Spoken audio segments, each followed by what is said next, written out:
Happy Hump Day, and thank you guys so much for tuning into yet another episode of The Stew. I'm so excited to be with two of my favorite people. Woohoo. Sometimes. I'll introduce them today because, geez, y'all are fine. This is real Wednesday. I know, right? Woman Crush Wednesday. Hey, Liz. Hey, Liz, looking all angelic. Hey, Janae, looking like a slaying Xena. Like a canary bird of sorts. And looking like a pink, I wanna flower you. No, this is salmon. Oh, right. I like salmon. I really like salmon. Yeah. Salmon's my favorite thing to eat. With some honey and some brown sugar, girl. Ooh. Honey and brown sugar. Okay, I'll take it. I'll take it. Anyway, welcome once again. On top of the news, on top of the headlines, voters' cards are now being distributed, and I just wish that they could just drop it off to my office because I don't want to be bothered.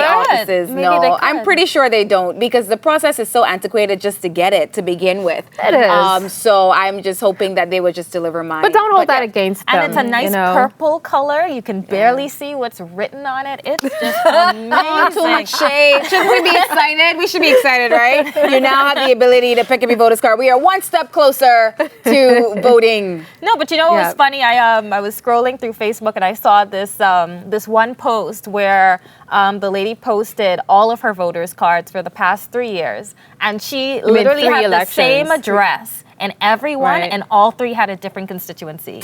Oh, it wow. was crazy. The same exact road, everything. 3 different constituencies. Wow. Switching up things and adding new boundaries, and it's just exhausting the people. I just don't understand why it cannot be set. Thanks, but call it a day. We'll talk about exhausting and dragging on.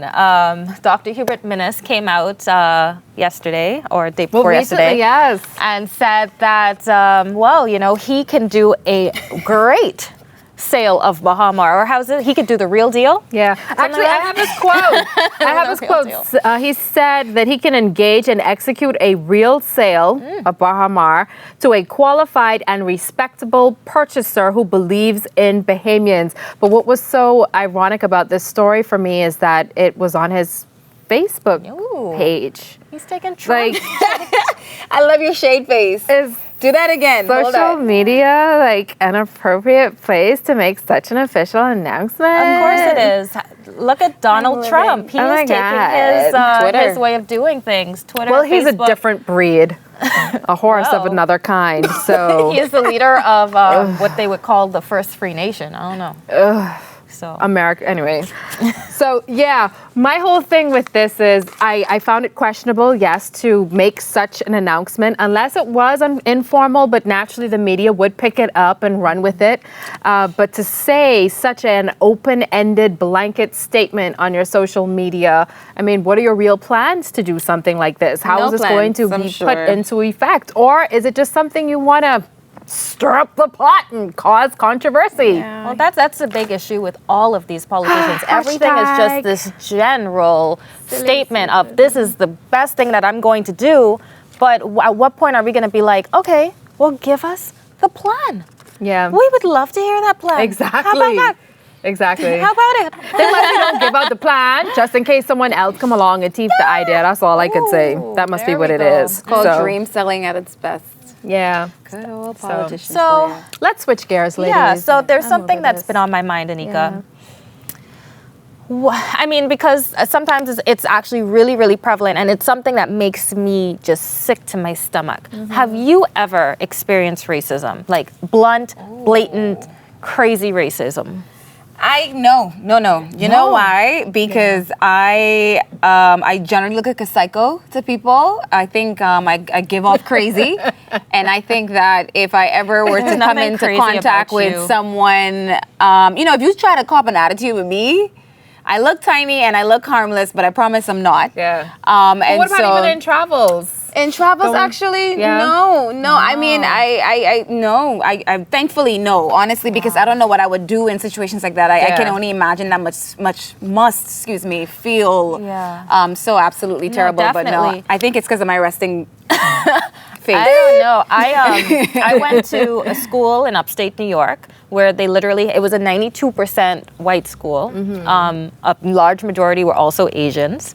And there were maybe 2% of us that were black. And those were the days you'd go to school and they'd ask if you were wearing like coconut bras and palm palm tree skirts. Wow. Now I've had very ignorant questions being directed to me, but to say having directly experienced an overt expression of racism, thankfully, no. But can you experience? Is it possible to experience racism from fellow Bahamians or people that are kin to you? Because I feel like I've experienced racism in that regard. Yeah, I mean, there's a lot of inter-racism happening. Right. You know, if you There's ain't a lot light of that. skin, Yeah. it tastes a little tough in some areas here. Yeah, no, for sure. But can we say here locally? Yes, I have. Oh my God! Yeah. I think it's That's even very worse rampant. here. It's in worse. my opinion, you know, it's like if you're not cut, and it's a different type. Like you have to be cut from a certain cloth. You have to be a certain shade. If I hear "mine grow" one more time, I might kick something.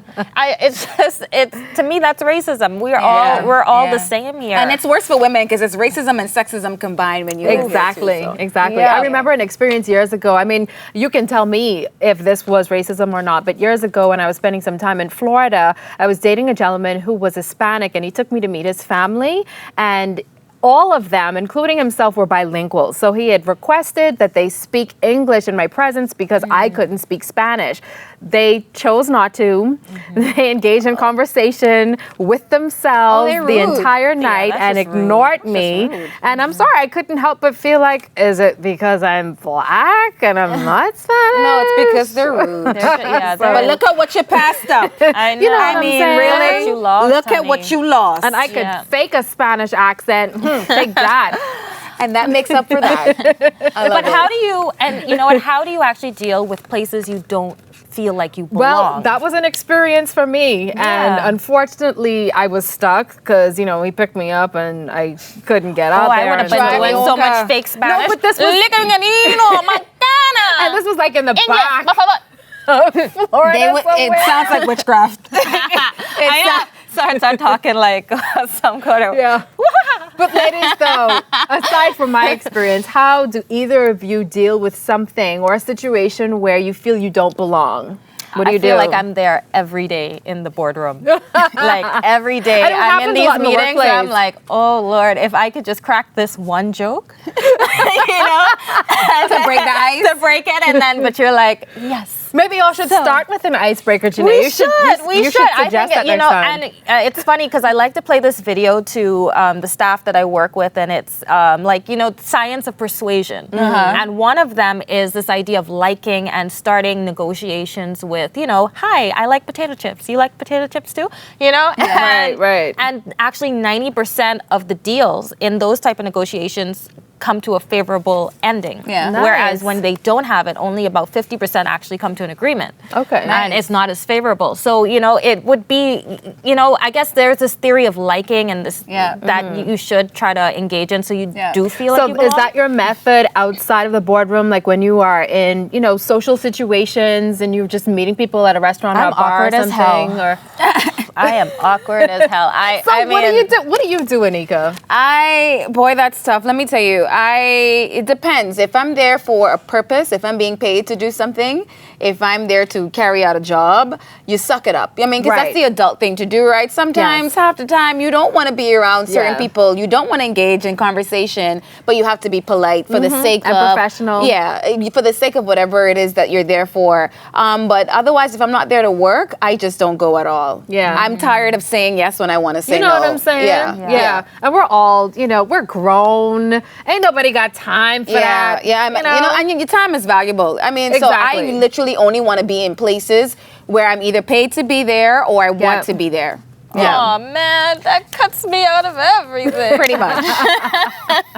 I kid. So, when did you actually figure out, Anika, that you were doing what you were born to do?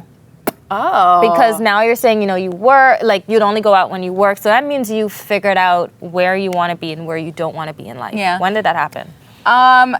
It's particularly I remember at 14, you know, when you feel there's something on the inside of you pulling at you. It's the thing that you can't stop thinking about no matter what other box you try to fit in, that people try to carve around you. My family had an idea of what I was supposed to study in college, and my mom had an idea of the kind of adult I was supposed to be. And I had a completely different idea about that. And so I just followed my heart. I followed what I'm good at. I am not good at fake smart. You know, I'm not good at math. You know, put me in a math class and I promise you I will fail 100% of the time. But you put me in English and literature and I got you. You put me on TV and I got you. You give me Instagram and some paper and some paint, I got you. And so I just rested where I felt at home. Yeah. Nice. And that's what brought me here today. Yeah. Awesome. With you. Well, I know for me, my journey it evolved because when I was in high school, I thought I wanted to be in hospitality simply because I didn't feel like, but, you know, medicine, law, accounting, insurance, banking. None of those were anything I was even remotely interested in. And so at the time I figured, okay, well, you know, hospitality is a way that I could express myself, somewhat be, you know, creative and really just be engaging. So I went into hospitality only to get into it and discover, hey, I kind of hate this a little bit, just a tad. Yeah. No, this isn't really my thing. And media happened, and then the light bulb went off. It was like the skies opened. It just clicked. And it was like, Nice. this is what it should have been all along. Perfect. And you do it so well. Why, thank you. So continuing on this thought and this conversation about purpose, after the break, we're going to really go into purpose awareness. Yes. And, you know, what the month of April is going to have in store. So you don't want to miss it. We'll be right back.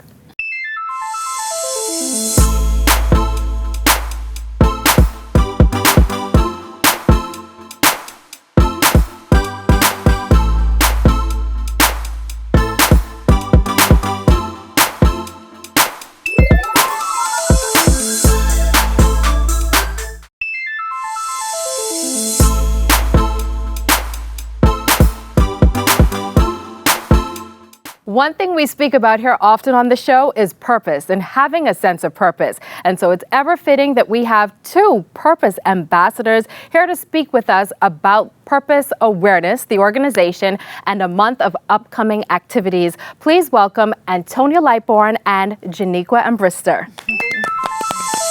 Oh, what a surprise! I need to come from backstage like that. Hello, welcome. It's a nice sense of purpose. I like that. Two ladies, we have to try that. I come from the right, and Janae and Leslie come from like over the top. You know we'd run right out. Just like on the stage. Hello. Hi. Welcome, ladies. Great to be here. Yes. Y'all are so beautiful. First of all, let us, you know, these. Listen, y'all beautiful, okay? Snatch boots. Snatch boots. Now, purpose awareness. We hear the word purpose so much. And finding your purpose can be quite the journey, I suppose. If you had to sum it up in 3 easy steps, what would you say to the average person when they ask, how do I find my purpose? Well, 3 easy steps. The first thing, understand that we were created by God. All right. So if you're looking to find your purpose, that's your creator. So you need to go to God. That's the first thing. The second thing, I've found that purpose connects with our passion. What is it that you love the most? What is it that you hate the most? You have some people, I hate to see people bullied. I hate to hear about women being abused. That can lead to your purpose as well. And then lastly, I would say your purpose connects with what people normally ask you to do.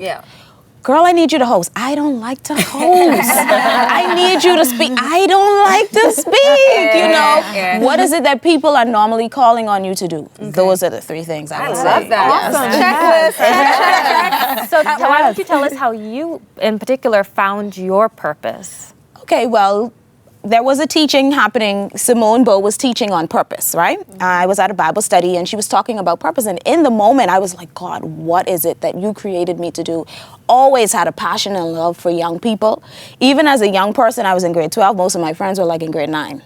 All right, so they're like, why are you hanging with all these little children? I was like, but I don't know. They just like to come, you know, be around me. And so that was always the case. But as she spoke, and she spoke about purpose and passion and so forth, and I really zoomed out of the moment and I began to talk to God and he began to reveal to me. And I got the vision for In You in that exact moment, which is a youth organization. That's amazing. Yes, it is. Janiqua, tell me, how did you come to being a part of this whole Purpose Awareness organization? Well, I actually was a part of INU, which is the street team that she started. I joined the street team about 5 years ago, and I became one of the leaders in the street team, and I've been on that journey ever since. And so I just got kind of tagged along in the purpose awareness. Now, after you find your purpose and you figured out what you love to do and what people call on you to do and God confirmed it, what's the next step? The next step is to understand that this thing evolves. Yeah. Baby, you ain't arrived. Yeah, okay. So you think this is it, okay? So when I got the vision for INU, I thought, okay, all I'm doing is publishing a magazine, and we have a street team to help distribute the magazine. Wrong. Totally wrong. I had persons that would speak for me during interviews and so forth. God sent one to school and one said she could no longer commit. So who had to speak then? Me. And that is how I found my voice, and that's how it began to evolve. Understand that it evolves. Don't let no one box you in to nothing. No, it evolves. Yes. So now I Am Here is the month of events, celebration. Tell us about, and because it's incredible, the story you told us earlier about how this month came about, the month of finding your purpose. Tell us about that. Well, we launched April of 2016 with just a week of activities. It was Purpose Awareness Week. But this year, we have an entire month of activities happening under the theme, I Am Here. I don't care how you got here. The fact of the matter is you're here. And you are here to make a difference. You are here to be the change. You are here to do something significant. And one thing I've realized, especially with dealing with young people, a lot of times they feel like, I'm just here to pass the time. And that is how suicide becomes an option. Because there's a sense of hopelessness, and purpose gives us hope. And so that is where the whole I Am Here theme came from. But we have a month of activities going on, a dynamic team behind it, launching with Network Night. That's going to be held at Zapadilla Restaurant. We have Purpose in My Congregation. That's where churches all over the country are going to be celebrating purpose at their churches. We have Purpose on My Campus. That's where we go into the different schools. She got to help me because trust me, that's a lot. Purpose on My Campus. And that's where we go into the schools. We're working on some other things. We have Purpose Fest as well. We have Kids and Purpose. That's going to be at Mario's. There's so much different things that are going to be happening. So tell us about this proclamation now that you've received from the Prime Minister. Listen, y'all don't know. We got the proclamation and from the Prime Minister of the Bahamas. And guess what? April has been declared Purpose Awareness Month, the 29th of April, National Purpose Awareness Day. Listen, God is good. He is good, yes. That is exciting. It is okay, so we can't wait to see what's going to be coming up. I want to live out my purpose a lot more, and I'm sure all the ladies here too want to dig a little deeper and find out. Now, I have to ask one more question. Can someone have, purpose? People usually think about one thing. I'm created to do one thing. But is it possible to be created to do multiple things and to, Of course, definitely. It's not about one thing. Someone could call on me today to do a speaking engagement, and someone could call me tomorrow to do a hosting engagement. So, don't, like I say, don't box yourself in. Don't think it's just one thing. I'm a graphic artist as well. Oh, hey, girl. You know what I'm saying? So, I mean, this thing, don't box yourself in. If you're created to create, and see, purpose is not what we do, It's our why. It's why you were created. There are different ways that you can fulfill your why. So if I'm a singer, I can sing, because my purpose may be to bring joy, to bring hope. So I can do that through these different avenues. Don't box yourself in. Don't let people box you in. Just do you. Do what it is that God called you to do. And what is your response to the youth when you go and you speak at these engagements and you're addressing youngsters, high school age or even younger? We're obviously influenced by not only our parents at that time, but our family, individuals that are sometimes even pushing us into certain directions and telling us, no, you're going to do this, you're going to do that. But we may not necessarily be interested or even feel that that's our true calling. How do you address something like that? All right, so let's say my family, let's say you come from a family of doctors, right? And so mommy is like, that's my little doctor. From you like this old, mommy's like, that's my little doctor, that's my little doctor. But you're like, I don't necessarily want to be a doctor. And it's okay to have that conversation with your parents. This is really not something that I want to do. And guess what? They may not agree with you like 100%, but I still encourage young people to really push and go after what they feel God has called them to do. At the end of the day, no matter how old you are responsible once you understand your purpose. It doesn't matter. You have to answer to God for that. And so I say, have have the conversation with your parents. And another thing I say to young people too, your past does not dictate your purpose. Right. We have a lot of young persons that were molested and raped, and a lot of times they feel like that is the end for them. But baby, when purpose comes along, you realize it was only just the beginning. Oh my God. yes. Preach it, sister. Preach it. It has been an incredible message today. I'd like to know though, do you have any of this information online? Is there a Facebook page for the events that are upcoming next Yes, month? there is a Facebook page. Janiqua is actually working on the website too. Okay. Yes, so yeah, I tell you. So, and Janiqua is a singer too. I tell you, this purpose thing goes. She'd be singing in church every Sunday morning. She up here playing shy. Yes. So they can definitely check it out. Find out So more information. we'll definitely check you out. And, you know, again, Purpose Awareness Month is in April. Yes. So we'll definitely be covering a lot of purpose, and we hope that you can come back. Also, we can see you talk to the youth about purpose and finding their purpose. Awesome. So that's incredible. We will be right back as we continue to talk about purpose backstage. Don't go anywhere. We'll be right back.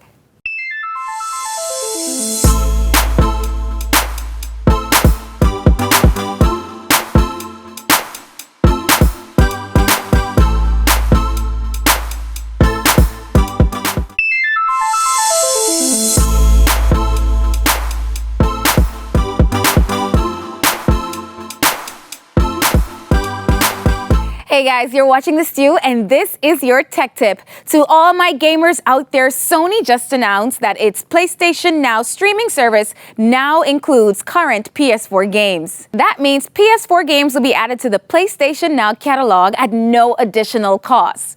The actual names that will be included in that catalog isn't released just yet, so stay tuned for more details. Thank you for tuning in to this week's tech tip. I'll see you guys next time.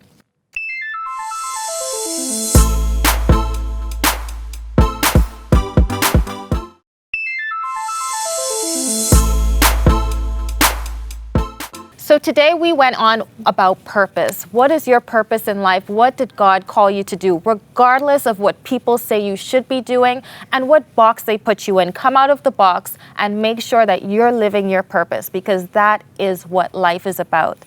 Right, girls? Yes, girl. I'm like, yes, preach it. Yes. So again, it's been my Woman Crush Wednesday, because these girls are looking hot to trot. What do you say?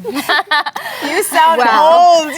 You're looking hot to trot. Thank you, Janae. I cut from them old people cloth. Yeah, I like it. I like it. Thank you for watching The Stew. We will be back same time, same place on Friday. But if you happen to miss out, check us on YouTube, ILTV Studios, but like us on Facebook, The Stew Daytime. Let's get them likes up, fellas and girls. We'll see you on Friday. Bye. When the vibe is right, we can talk about anything you like. Just listen. Take a walk right over to my kitchen. Or